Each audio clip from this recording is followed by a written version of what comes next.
Hi everyone, my name is Aarti. My YouTube channel name is physics with Aarti. इस video में मैं आपको BSc MSc का एक सब्जेक्ट होता है क्वांटम फिजिक्स, उसका एक टॉपिक होता है मैट्रिक्स, जो मैं इस वीडियो में कवर कर रही हूँ। If you like this video then please subscribe my channel.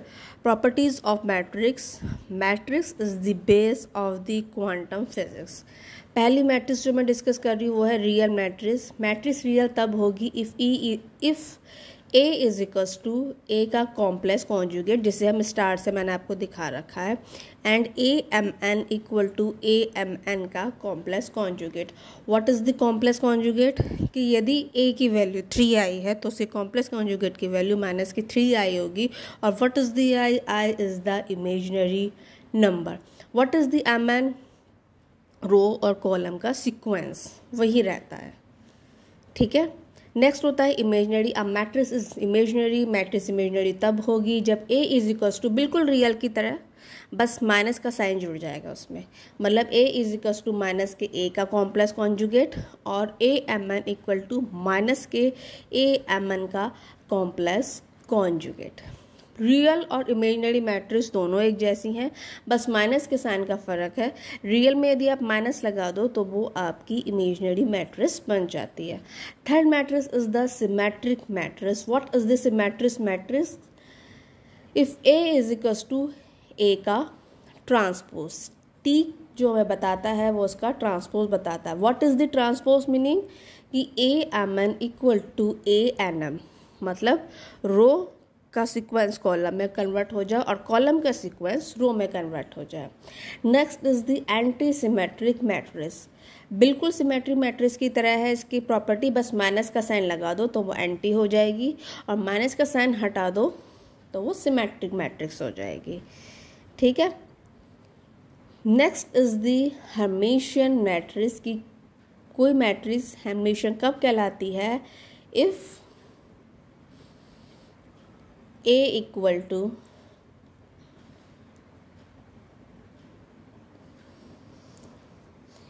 A plus, जिसे आप यूनिटरी भी कहते हैं, मतलब A M N equal to A N M का कॉम्प्लेक्स कॉन्जुगेट। मतलब आपको रो और कॉलम का सीक्वेंस तो चेंज करना ही है, साथ में उसका कॉम्प्लेक्स कॉन्जुगेट होना चाहिए। कोई भी मैट्रिक्स एंटी हर्मिशियन कब कहलाएगी? कि वो सारी प्रॉपर्टी हर्मिशियन की हो लेकिन साइन माइनस का हो। तो A इक्वल टू माइनस के A यूनिटरी, जिसे आप ऐसा भी कह सकते हैं कि सिंपल लैंग्वेज में अगर आपको निकालना हो तो रो और कॉलम का सीक्वेंस चेंज करिए, उसका कॉम्प्लेक्स कॉन्जुगेट बनाइए, लेकिन माइनस का साइन आना चाहिए।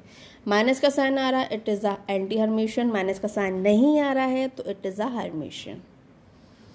Next is the orthogonal, most important. ये तो आपको पता ही होना चाहिए कि ए और ए का ट्रांसपोज कर दो, कि मल्टीप्लाई कर दो तो आई बनता है। I is the identity matrix, ठीक। या आप ऐसा कह सकते हैं A transpose equals to A inverse, that is the unitary matrix. Unitary matrix की प्रॉपर्टी क्या होगी? A plus equal to identity matrix, ठीक।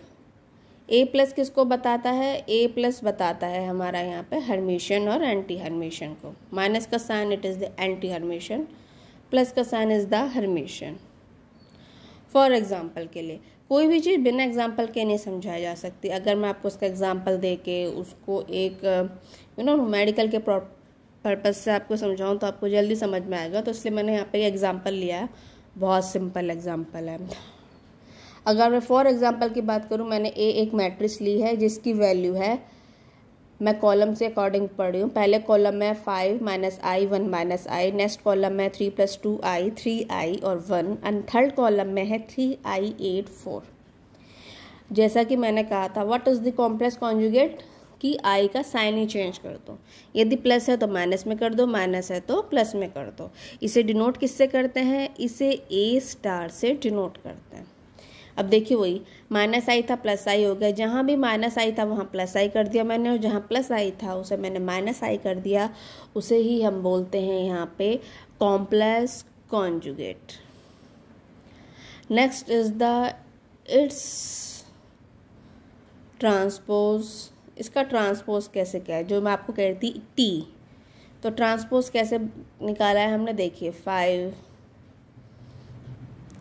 जो मेरा एग्जाम्पल का ए है मैंने उसका ट्रांसपोज निकाला है, मतलब रो को कॉलम में बदल दिया है और कॉलम को रो में बदल दिया है। मेरी रो थी 5, 3 + 2i और 3i, और इसके ट्रांसपोज में वही मेरे कॉलम में बदल गई 5, 3 + 2i और 3i। ये मैं आपको इसमें पेन से समझाने की कोशिश कर रही हूँ।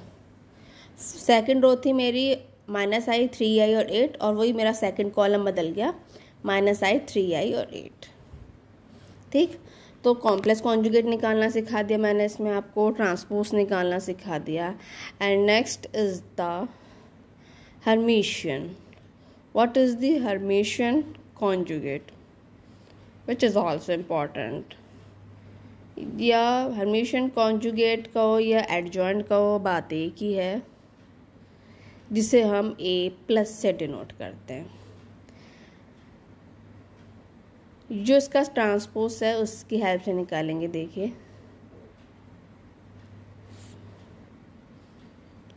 देखिए मैंने इसमें लिखूंगी ट्रांसपोज, और ट्रांसपोज का क्या करना होता है, कॉम्प्लेक्स कॉन्जुगेट। यदि मुझे हर्मिशियन का कॉन्जुगेट निकालना है तो पहले मुझे उसका ट्रांसपोज निकालना होगा। ट्रांसपोज निकालने के बाद मुझे उसका कॉम्प्लेक्स कॉन्जुगेट निकालना होगा। तो कॉम्प्लेक्स कॉन्जुगेट में कुछ नहीं करना होता है, -i की जगह +i कर दो, +i की जगह -i कर दो, सिंपल। तो ये हो गया हमारा इट्स हर्मिशियन कॉन्जुगेट और एडजॉइंट। मोस्ट इम्पॉर्टेंट, आपको एग्जांपल से समझा दिया, इनकी क्या प्रॉपर्टीज़ होती हैं ये समझा दिया। एंड नाउ अगर आपको इससे रिलेटेड कोई भी टॉपिक पूछना होता है कमेंट बॉक्स में कमेंट ज़रूर कर सकते हैं। जितना मैंने आपको इस वीडियो में समझाया उससे भी रिलेटेड आपको कोई प्रॉब्लम है तो वो भी आप कमेंट बॉक्स में ज़रूर कमेंट कर दीजिए। मेरी पूरी कोशिश रहेगी कि मैं आपको समझाऊँ।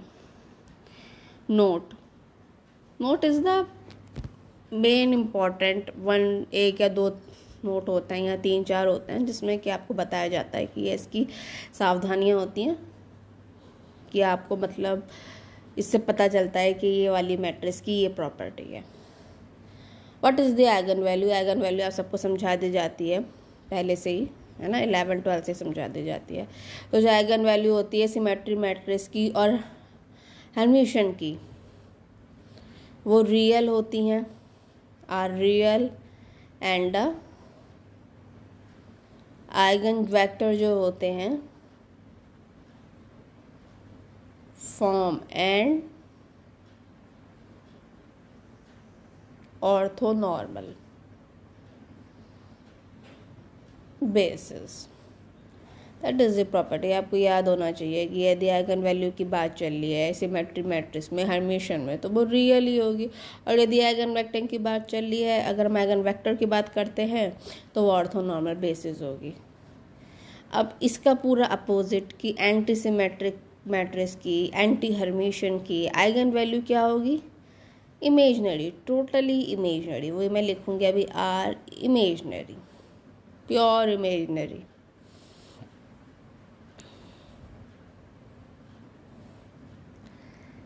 या 0 कह सकते हैं।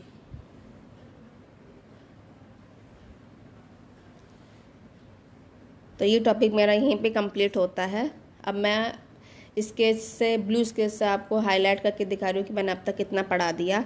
Again and again, if you like this video then please subscribe my YouTube channel which name is physics with Aarti. आपको BSc MSc से रिलेटेड कोई भी टॉपिक पूछना हो तो आप कमेंट बॉक्स में कमेंट कर सकते हैं। मेरी 100% कोशिश रहेगी कि मैं आपकी प्रॉब्लम का सोल्यूशन कर सकूँ जो फिजिक्स से रिलेटेड है। इसके अलावा 9, 10, 11, 12 BSc MSc के स्टूडेंट्स सुने रहे हैं, उन्हें भी यदि कोई टॉपिक पूछना हो जो फिजिक्स से रिलेटेड हो, वो भी कमेंट बॉक्स पे कमेंट कर सकते हैं। मेरी 100% कोशिश रहेगी कि उनकी प्रॉब्लम का सॉल्यूशन कर सकूं जो फिजिक्स से रिलेटेड है। अगेन, जितना मैंने आपको पढ़ा दिया है उस रिलेटेड भी अगर कोई टॉपिक पूछना हो कमेंट बॉक्स पे कमेंट कर सकते हैं। मैंने कमेंट बॉक्स आप लोगों के लिए ही ओपन किया है जिन्हें फिजिक्स से रिलेटेड कोई भी टॉपिक पूछना होता है।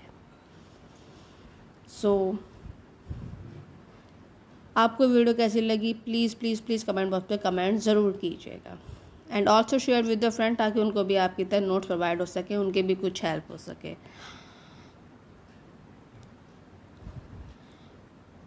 Okay student, bye, and please subscribe my YouTube channel which name is physics with Aarti. Okay, bye.